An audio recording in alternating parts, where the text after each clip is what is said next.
Hey, it's Mariana back with another scrapbooking layout process video for you. Today I'm going to be scrapbooking these really cute photos that I took of my son and myself on the day of the total solar eclipse.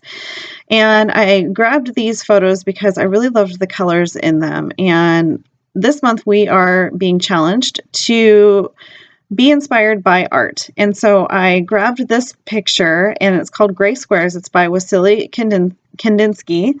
And he is a famous artist from Russia from the 1920s, and he does a lot of these abstract art pieces that look kind of space age. If you just look him up, he has a wide variety of different abstract art that he has done.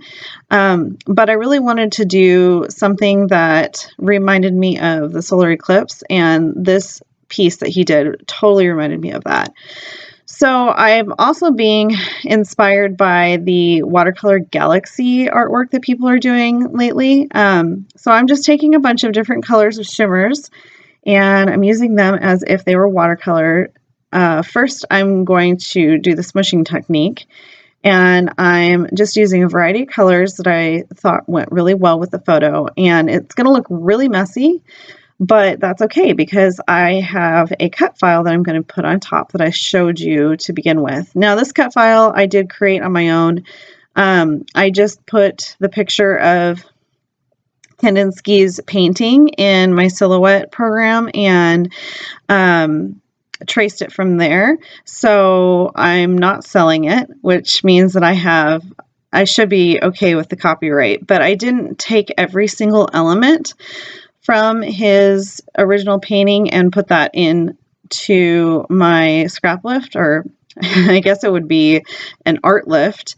I just took some of the major elements of his artwork and wanted that to be a focal point of my translation of it, I guess.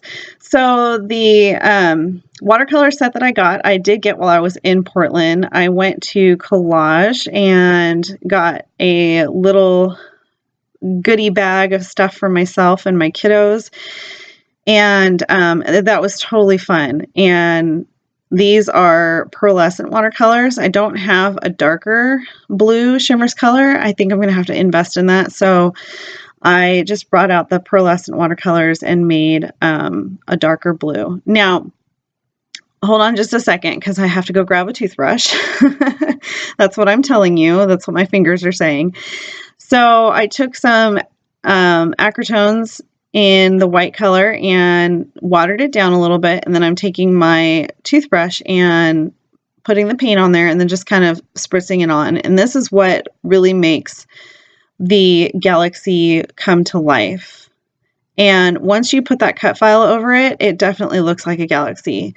So like I said, I really loved the shapes that he had. I especially loved like down at the bottom, it kind of looks like abstract houses. Then you have the moons to the left. It kind of looks like a solar eclipse, especially with the way that photos were turning out, where there was a picture of the eclipse it was like a duplicate or an echoed picture. If you guys took any pictures of the eclipse, or if you were able to see the eclipse, you would have noticed that there were a lot of people getting these kind of echoed images in their photographs. And so the reason why I chose this painting was because of the fact that it had those two crescent moon shapes. And then up top, it kind of looked like a rainbow, and the colors that you were getting off of the pictures were really cool. That had, the prism and the rainbow. This art piece, the Gray Squares art piece, was so perfect for documenting the solar eclipse. I just couldn't get over it. So, it was perfect.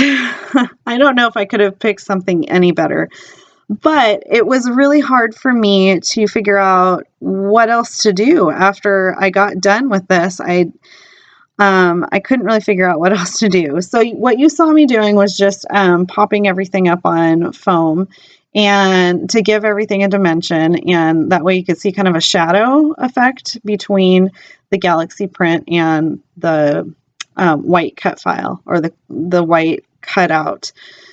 So here I'm showing you my frustration with figuring out what lines to use.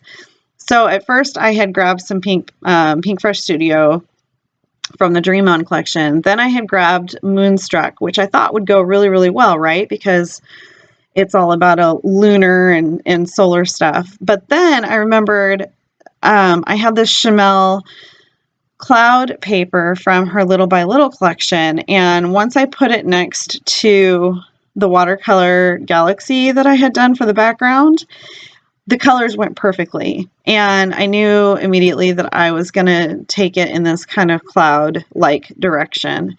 So some of the clouds I end up fussy cutting out, and you'll see that in just a minute. But for most of the pattern, I really loved taking the element from the art piece, and down on the bottom right, there's different patterns in the original art piece. And so I'm taking the shapes of the cut file down on the bottom right where they look like little houses. And I'm just using those as a template or a guide for cutting out these little tiny pieces of pattern paper. And it was an extra step. I don't know if it was necessary, but I think in the end, it really, really turned out well. So I'm not going to make you go through and watch me fussy cut everything out. With the magic of editing, I can just edit that out for you so you don't have to watch it. So now I'm going to go on to fussy cutting out some clouds. You saw me punch out a couple circles at the top, and in the original art piece, there were definitely kind of layered circles that were up at the top. And I didn't really think that that went with the direction that I wanted to go. So this is where I got the idea to fussy cut out the clouds. So I really liked that wood grain element in the paper, in Shimmerz's paper. I felt like it really gave a good neutral that wasn't too stark and it wasn't too bright because I had white background. So that's kind of where my neutral is going to be. And I also loved the black sketchy doodles on the clouds, because in the original art piece there were black lines, and so that gave me the inspiration to add in those black sketchy doodle pieces in the clouds. So now that I've done that, I'm going to go ahead and pop everything up on foam. Now, what I thought I would do would be to pop it up on foam so it came up above the cut file, but then I realized I didn't really like that. So I kind of offset it a little bit. So on the inside of between the cut file or the cut out paper and then the base paper where I did all the mixed media on. And so there's like an in-between layer. And then you can also see the watercolor work around the edge of those shapes down at the bottom. And that looked really cool. You'll be able to see that in the close-up for sure. And now I'm just placing down my clouds, and I really liked how the clouds worked on the top where the rainbow shape is. So I figured those were my clusters. Now the cut file, the art piece, was really like all of your clusters were already there for you. So that's kind of why I struggled a little bit with this. But it also could be that I haven't scrapped in several weeks because I've been on vacation. So I am a little rusty, and I took on a huge project for my first time back. Note to self, don't do that again. But we can just, we can blame Jody. I mean, she's the one that came up with the challenge, right? I'm just kidding. I love the challenge. It was a great challenge. And this being inspired by art is totally up my alley. I love learning about artists and different time periods and looking back at his artwork, Kandinsky's artwork. Now, as an adult, I'm just flabbergasted by how modern he was for late 1800s and early 1900s. I could have swore that he would have been an artist from the 70s because he was so modern in his thinking. So it was really cool to research a little bit more about him. So I've layered up my photos on some vellum that have like, they have circles on them, which looks like a moon. I'm trying to keep with the solar and lunar kind of a feel. And this is kind of where everything, I knew going into it what could possibly happen. And here's another picture of the art piece so you can see what I'm doing here. I'm just adding in those extra rays that are to the left of the piece and then down on the bottom by the triangles and squares. I'm just going to call them tiny houses because that's what they are to me.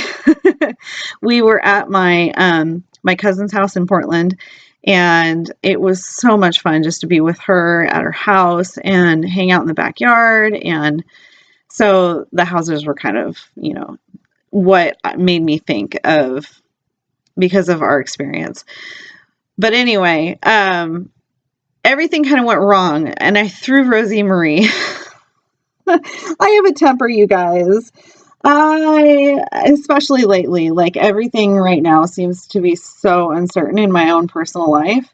And it was the straw that broke my back. Seriously. The machine kept catching, and you know what? It probably is just a dull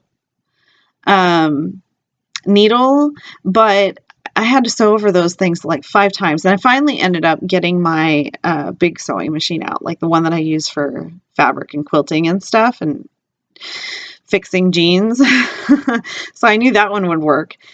But my mistake to begin with was that I backed everything in foam first. I should have done the stitching before I put everything together, and I totally forgot to do the stitching. So I ended up stitching through ATG adhesive, glue, foam, and 2 pieces of paper. And Rosie Marie isn't that industrial. I mean, she's named after Rosie the Riveter, but I guess she's not as big of a workhorse.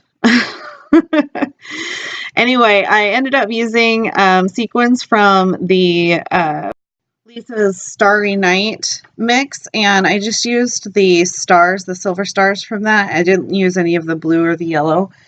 And then I used, the circles were morning dewdrops, and those are so, so pretty. They're just like silvery white, clear-ish. And then I ended up using these thickers from the Summer Lights collection by Pink Paisley, and I used them because they were the only silver-ish thickers that I have, but I really love the holographic with the background. I think it turned out really, really cool. I wish that they would have been smaller because I didn't like how much space that they took up, and pardon me for saying that it was a total lunar eclipse and not a solar eclipse. I mean, I know that it was a solar eclipse. I know that it was not a lunar eclipse, but for some reason I had lunar eclipse on my brain when I was writing it out. So fixed that. And now I'm going to journal, and I just wrote a little thing because I know that I have more pictures about this to scrapbook, so I'm going to tell more of the story, but this was just that we stayed with Cousin Tanya in Portland to watch this once-in-a-lifetime event. All the solar eclipse glasses were sold out, but we had fun the old-fashioned way by making a cereal box viewfinder, and it was totally fun. So I can't wait to do more pictures from that little event. And even my big machine messed up. So I ended up getting really frustrated and just using my pen to make it look like I stitched on there because the holes were there and nobody's going to look. If you're looking that close, you're looking too close. That's what my grandma said when I was growing up. She would also say it's close enough for government work. So there you go. Anyway, I used some of the Punked Up Purple Shimmerz Coloringz for the splatters, and I just went back to make them a little bit darker. What I love most about that color is that it goes on really, really bold, and it freaks me out because I don't know about purple all that often. And then when it dries, it's just this beautiful color. So that's it, you guys. Thanks so much for hanging out with me, and I've missed you, and I'm so glad to be back. And give this video a thumbs up if you like it. If you're new to the channel, please subscribe. We'd love to have you back. You can find all of my information down below if you want to see more videos, and stay tuned at the end because you will get a code to get 15% off of your SpiegelMom Scraps order. She sells Shimmerz products and sequins in her store. So leave a comment below if you have any questions, and I'll talk to you guys later. Bye!